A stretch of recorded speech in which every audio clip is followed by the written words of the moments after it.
মহেশ বাবুকে দেবদা বাংলা ছবি রিমেক করা কিছু ছবি ট্রেলার দেবদা দেখিয়েছিলেন। তো মহেশ বাবু অবাক হয়ে যান, বলেন যে এটা কি করে সম্ভব, তোমরা কিভাবে করো এই বাজেটে সেম ভিজুয়াল সেম ফিলিংস কিভাবে তোমরা প্রোভাইড করো আমাদেরই মতো। রবি তেজা জিদ্দাকে একবার বলেছিল যে कैसे कर लेते हो ये सब, कैसे बना लेते हो, प्रोडक्शन हाउस भी तो आपका है, कैसे कर लेते हो। রাজ চক্রবর্তীকেও কোনো একজন নায়ক দেখে বলেছিলেন যখন উনি ট্রেলার দেখান বাংলা ছবির এবং বাজেট বলেন কম টাকায় কি বানাই এবং টাকা পেলে আমরা কি করতে পারি। হ্যালো বন্ধুরা, আমি শুভ্রনীল। আজকে সকাল 9টায় এসভিএফ এ আমি কালকি ছবিটা দেখলাম। এই ছবিটাকে নিয়ে এত হাইপ, এত কিছু। এই ছবিটাকে নিয়ে সত্যি কথা বলতে গেলে পজিটিভ বলার মতন কিছু নেই আমার কাছে। আমিও তোমাদের মতন এক্সাইটেড, যারা দেখোনি এবং যারা দেখে ফেলেছো তাদের কেমন লেগেছে আমি জানি না। তারাও এক্সাইটমেন্ট নিয়ে ট্রেলার দেখে নিশ্চয়ই হলে গেছিলে। অনেকের খারাপ লেগেছে, অনেকের ভালো লেগেছে। অনেকে পুরোটা আমার ভিডিও দেখার পর আমার বেশ কিছু পয়েন্টের সঙ্গে একমত হবে, অনেকে হবে না। আমারও ট্রেলার দেখে এক্সপেকটেশন ছিল, আমিও হলে গেছি, দেখতে গেছি। প্রভাসের ছবি আমি হলে গিয়ে দেখি, এর আগেও দেখেছি, এর আগেও নিরাশ হয়েছি, আবারও আজকে গেছি। তো এই ছবির সেরকম পজিটিভ দিক যদি বলতে হয় খুব কম, পুরোটাই নেগেটিভ। যারা প্রভাসের ফ্যান বাংলায় রয়েছো বা দেখেছো ভালো লেগেছে তারা স্কিপ করে বেরিয়ে যেতে পারো। কোনো দর্শক যারা এই ভিডিওটা দেখবেন, যারা মনে করছেন যে এই সপ্তাহে যাবেন বা শনি রবিবার করে যাবেন, তারা ভিডিওটা অবশ্যই দেখুন। কারণ এই ছবিটা অলরেডি বিশাল কালেকশন করছে। আমার ভিডিও দেখার পরও অনেকের কৌতূহল বশত অনেকে যাবে। তো কিছু মানুষ যদি সচেতন হন তাদের টাকা পয়সাটা বেঁচে যাবে। তো আমি সেই কারণে ভিডিওটা বানাচ্ছি, না হলে এত দেরিতে এতদিন পর বানাতাম না। দেখে আমি চাইছি যে কিছু মানুষের টাকা পয়সা বাঁচুক। আপনি যদি ভিজুয়াল এক্সপিরিয়েন্স ভালো করতে চান এই ছবিটা অবশ্যই আপনার জন্য। আপনি যদি ভিজুয়ালের সঙ্গে সাউন্ডের ভালো কাজ কোনো ছবির ফিল করতে চান, মানে দেখবেন এবং শুনতেও ভালো লাগবে, এই ছবিটা অবশ্যই আপনার জন্য। অনেক ছবির ক্ষেত্রে আমরা দেখি যে প্রচুর টাকা খরচা করে, আদৌ করে কিনা জানি না, হয়তো বলে। এরকম প্রচুর ছবি রয়েছে যেগুলোতে কিন্তু ফেক লাগে, মানে প্রচুর খরচা রয়েছে ভিএফএক্স এর কাজ, তাতেও সিজিআই এর কাজ আমরা দেখি, দেখে ফলস লাগে, মনে হচ্ছে জোর করে আমাদেরকে বোঝাবার চেষ্টা হচ্ছে। এখানে পজিটিভ দিক বলতে সেটা নেই, মানে সিজিআই এর কাজ এবং ভিএফএক্স এর কাজ একদম দারুণ, শ্রেষ্ঠ আমি বলবো। ইন্ডিয়ান সিনেমার ক্ষেত্রে অন্যতম ল্যান্ডমার্ক হয়ে থাকবে ভিজুয়াল। এবং তার সঙ্গে সাউন্ডের কাজ যিনি করেছেন দারুণ করেছেন, অসামান্য করেছেন। যখন দেখবে তখন তুমি ওই ওয়ার্ল্ডটায় প্রবেশ করে যাবে, সেটা নিয়ে কোনো সন্দেহ নেই। কিন্তু ভাই গল্প থাকতে হবে তো, স্টোরি থাকতে হবে তো, সেটা তো সাজানো হতে হবে, ঠিক মতন সাজানো থাকতে হবে তো। আবার এটার সঙ্গে অনেকে জওয়ানের তুলনা করছে, সেটা আমি পরে আসছি। মানে এই সিনেমাটায় না, মানে কোথা থেকে কোথায় নিয়ে চলে যাচ্ছে, হুট হাট করে সব হচ্ছে। আমি জানি না কেন কেউ বলছে না, প্রত্যেকে পজিটিভ কথা বলছে। আমি ইন্ডিয়ান যারা ন্যাশনাল লেভেলে রয়েছে তারা শিওর টাকা তো খেয়েছে, অ্যাকাউন্টে ঢুকে গেছে। বাংলার আমি রিভিউয়ারদের কথা জানি না, যারা বড় বড় রয়েছে। আমি দেখেছি যে বাংলা ছবি হলে পজিটিভ দিক নেগেটিভ দিক, শুয়ে শুয়ে তবলা বাজানো সমস্ত রকম হয়। কিন্তু হিন্দি ছবি বা সাউথের ছবির ক্ষেত্রে কিন্তু এরা করে না, যে ক্ষেত্রে করা দরকার। আমি এই রিভিউয়ার, বাংলা রিভিউয়ার যারা বড় বড়, যাদেরকে তোমরা ভাবছো বড় রিভিউয়ার বলতে, হ্যাঁ আমিও তাদের ফ্যান, আমিও তাদের সমস্ত রিভিউ ভিডিও দেখে সিনেমা টিনেমা দেখতে যাই। তো তাদেরই বক্তব্য, তাদেরই রিভিউ দেখে আমি কদিন আগে একটা ছবি দেখতে গেছিলাম, কার্তিক আরিয়ান। ওর একটা ছবি রিলিজ হয়েছে, ওটা জঘন্য সিনেমা ছিল। ওটাকেও দেখলাম সবাই ভালো বলেছে, এই রিভিউয়ারটা যত নাকি বিশাল লেভেলে নাকি হেভি সিনেমা করেছে। জঘন্য সিনেমা, ইরিটেটিং সিনেমা, মানে কখন শেষ হবে মনে হচ্ছিল। ওটাও দেখলাম এরা ভালো বলেছে। আবার এই সিনেমাটাকেও ভালো বলেছে, যেটা মনে হচ্ছে আমি কখন হল থেকে বেরোবো। মানে ফার্স্ট হাফটা তো মানে জঘন্যতম, জঘন্য, মানে এত জঘন্য খাজা কাজ মানে হতেই পারে না, মানে এরকম আমি দেখিনি। আমার মনে আছে আমি দেবদার আরসিনগর সিনেমা দেখতে গেছিলাম হলে। আমার প্রিয় নায়ক তো, তাই আমি রেফারেন্স দিয়ে দিচ্ছি তার ছবি আরসিনগর।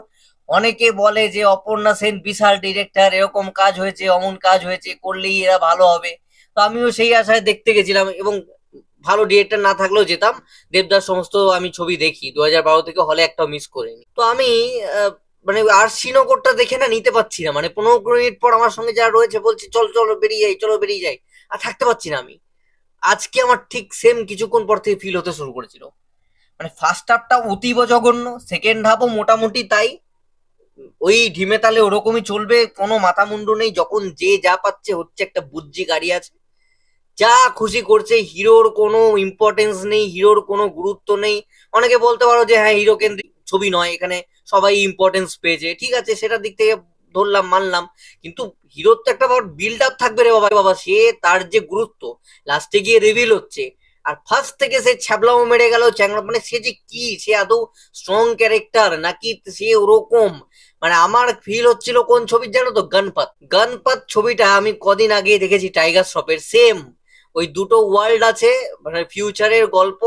একটা ওয়ার্ল্ডে প্রচুর অত্যাচারিত হচ্ছে, আর এই গণপত সেখান থেকে একটা লেলাখাপা মার্কা ছেলে চারটে পাঁচটা মেয়ে নিয়ে উঠবে, এন্ট্রি হবে, ছ্যাবলা এন্ট্রি।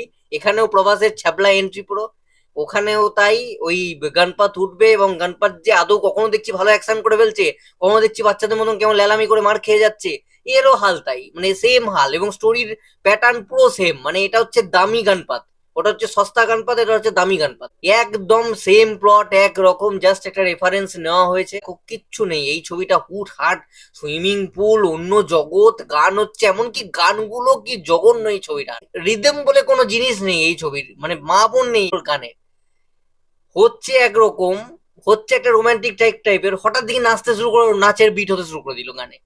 মানে গানগুলো অদ্ভুত, ছবিও অদ্ভুত। এটা আমি জেনুইন রিভিউ দিচ্ছি, এখানে কোনো পেড কিছু নয়, বা আমি বাংলার ছেলে ভাই, আমি বাংলাটা খারাপ হলে যেমন বলবো, আমি হিন্দির, আমি কিন্তু ধুয়ে দেবো হিন্দি খারাপ হলে। মানে এখানে যেটা রক্তের দোষ আছে আমাদের বাঙালিদের, যে হিন্দিটাকে ভালো বলবো, হিন্দি খারাপ করলেও ভালো বলবো, সেখানে সমস্ত ভালো, সেটার খুঁত আমি তুলে ধরবো না। আমি যখন বন্ধুদের কাছে গল্প করব তখন সেটার পজিটিভ জিনিসপত্র বলবো, ভালো বলবো। বাংলার যদি একটা ছোট্ট খুঁত পেয়েছে, মানে ধুয়ে দেবো, বাজে সিনেমা, এই হয়েছে, হলে টিকে থাকতে পারছিলাম না, উঠে যাচ্ছিলাম। এই ছবিটার ক্ষেত্রে আমি বলছি, আজকে কালকে আমি দেখতে দেখতে দেখলাম 4-5 জন উঠে বেরিয়ে গেছে। হয়েছিল 9টা-11টা লোক, দুর্গাপুর SBF, আজকে সকাল 9টার শো ছিল, তার মধ্যে 3-4টে বেরিয়ে গেছে, শেষ অব্দি সিনেমা দেখেনি। কালেকশন ভালো হচ্ছে বলে অনেকে আবার জওয়ানের সঙ্গে তুলনা করছে, এটা ব্যর্থতা আমাদের, যে জওয়ানের চেয়ে ভালো হচ্ছে। জওয়ান অ্যাটলিস্ট সামাজিক কিছু বার্তা দিয়েছিল, যেগুলো ঘটে সেই বার্তা দিয়েছিল। জওয়ান না অনেক ভালো সিনেমা, শাহরুখ খান আর প্রভাসের মধ্যে আকাশ পাতাল তফাৎ আছে। আর জওয়ান ফার বেটার সিনেমা, জওয়ানের সঙ্গে কালকির কোনো তুলনা চলেই না। আর হাফ বাজেটের সিনেমা ছিল জওয়ান। জওয়ান একটা ইমোশন। তুমি শাহরুখ খানের লাস্ট 3টে ছবির মধ্যে প্রত্যেকে ম্যাক্সিমাম জনকে জিজ্ঞেস করো, ফ্যান ছাড়া আমি বলছি, দর্শক যারা ছবিটা দেখেছে তারা জওয়ানকে বেছে নেবে। জওয়ানের সঙ্গে তুলনা কেন হচ্ছে আমি বুঝতে পারছি না। কালেকশন দিয়ে শুরু হয়েছে, সেটা এখন কোয়ালিটি গল্পেতে পৌঁছে গেছে। এই ছবিটায় কিচ্ছু নেই, কোনো মাথা মুন্ডু নেই, না গান ভালো হয়েছে, না গল্প ভালো, জঘন্যতম।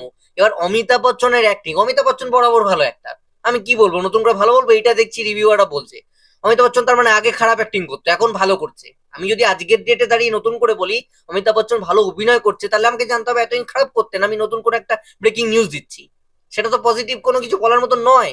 আর কৃতি সানান করেছিল যে ক্যারেক্টারটা গণপতে, এখানে করছে ওই দিশা পাটানি। দিশা হুট করে এলো, হুট করে চলে গেল, সবাই হুট করে আসছে, হুট করে ভ্যানিশ হয়ে যাচ্ছে, দীপিকার চরিত্রটা ছাড়া।